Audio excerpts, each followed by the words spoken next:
CP milk product private limited और भी अन्य तमाम निवेश की संभावनाओं के लिए भूमि आवंटन का जो कार्यक्रम यहां पर हुआ है,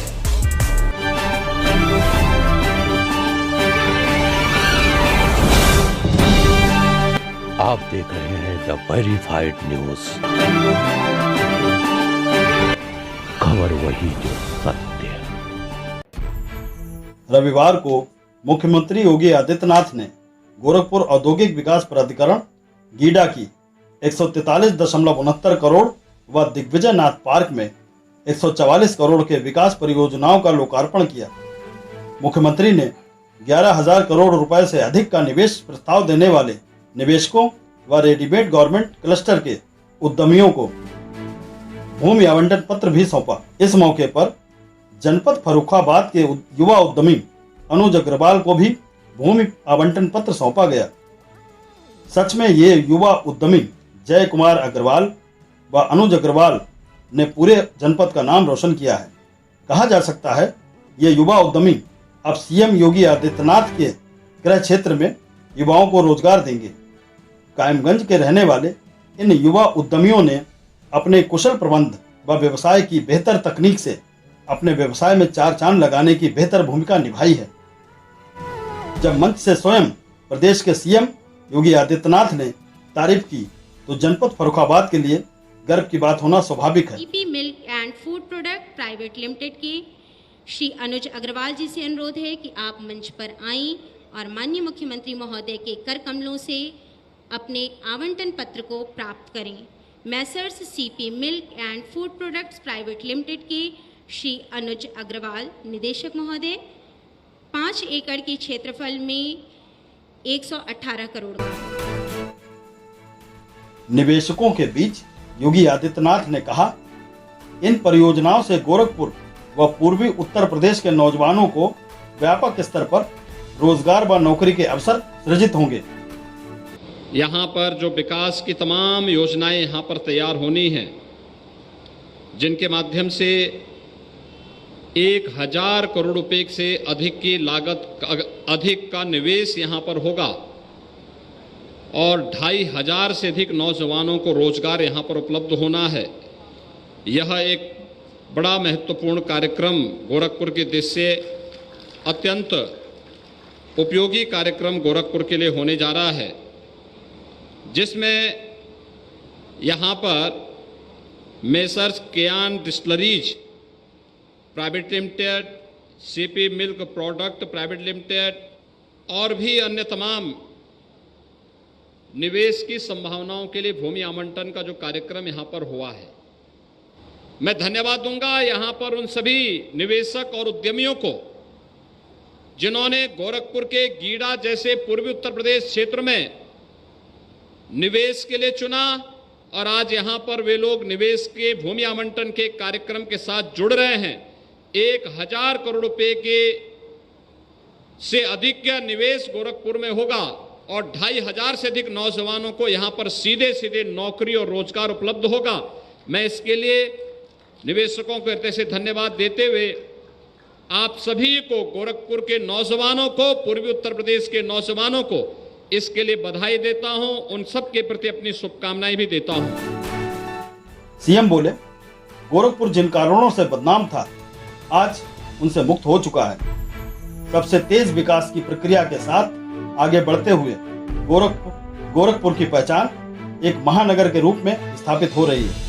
विकास ही उज्जवल और मंगलमय भविष्य की गारंटी हो सकता है। और निवेश की जो बुनियादी शर्त होती है वह है सबसे पहले सुरक्षा और कानून व्यवस्था की बेहतर स्थिति।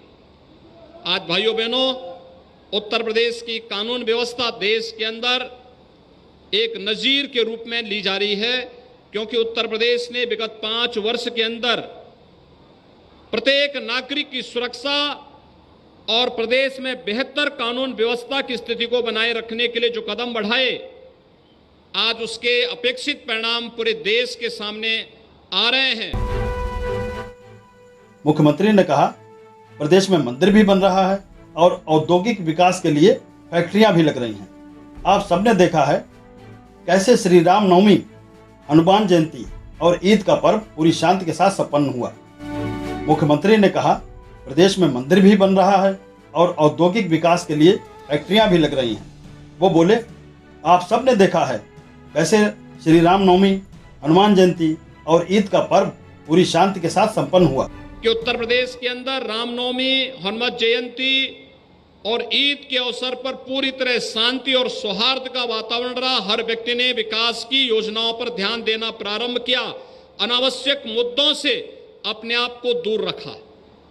दूसरा ऐतिहासिक कार्य उत्तर प्रदेश ने करके दिखाया। शासन ने अपेक्षा रखी कि सड़कें चलने के लिए होनी चाहिए।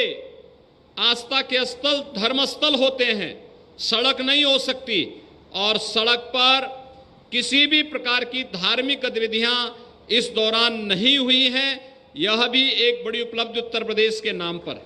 तीसरा, आपने देखा होगा कि तमाम लोग धर्मस्थलों पर माइक लगा करके अपनी आस्था को व्यक्त करते थे। यह हर एक की आस्था हो सकती है, लेकिन आस्था व्यक्ति का व्यक्तिगत विषय है। हम अपनी आस्था को किसी पर जबरन नहीं थोप सकते। और इस दिशा जब सरकार ने तय किया कि किसी भी धर्मस्थल पर माइक की ध्वनि उसके परिसर के बाहर नहीं आना चाहिए, 1 लाख से अधिक माइक या तो धर्मस्थलों से उतरे हैं या उनकी आवाज धीमी हो गई है और वे परिसर तक सीमित हो गए हैं। ये सभी चीजें बताती हैं उत्तर प्रदेश विकास की एक नई आभा के साथ विकास की नई बुलंदियों को छूने के लिए उतावला दिखाई देता है। इस कार्यक्रम में उद्यमियों को भूमि आवंटन पत्र सौंपा गया, जिसमें फर्रुखाबाद के कायमगंज के सबसे कम उम्र के युवा उद्यमी लोगों के बीच चर्चा का विषय रहे। सीएम ने निवेशकों से बात की और उन्हें धन्यवाद भी दिया। यहां पर पूर्वी उत्तर प्रदेश के नौजवान को उत्तर प्रदेश के बाहर नौकरी और रोजगार के लिए न जाना पड़े, बल्कि उत्तर प्रदेश के नौजवान को गोरखपुर में ही या अपने क्षेत्र में ही, अपने जनपद में ही उसे नौकरी और रोजगार उपलब्ध हो सके। और इसके लिए जगह जगह औद्योगिक क्लस्टर स्थापित किए जा रहे हैं। और आज मुझे प्रसन्नता है कि उद्यमी गोरखपुर में है। जो गोरखपुर कभी बदनाम हुआ करता था माफिया के कारण, आज माफिया का सफाया हो गया है। आज गोरखपुर विकास की एक नई बुलंदियों को छूता हुआ दिखाई देता है। दरअसल ये युवा उद्यमी कायमगंज के समाज सेवी सत्य प्रकाश अग्रवाल के बेटे हैं। उनकी मां डॉक्टर मिथिलेश अग्रवाल पूर्व नगर पालिका अध्यक्ष रही हैं। श्रीमती अग्रवाल इस समय राज्य महिला आयोग की सदस्य हैं और समाज सेवा के लिए जानी जाती हैं।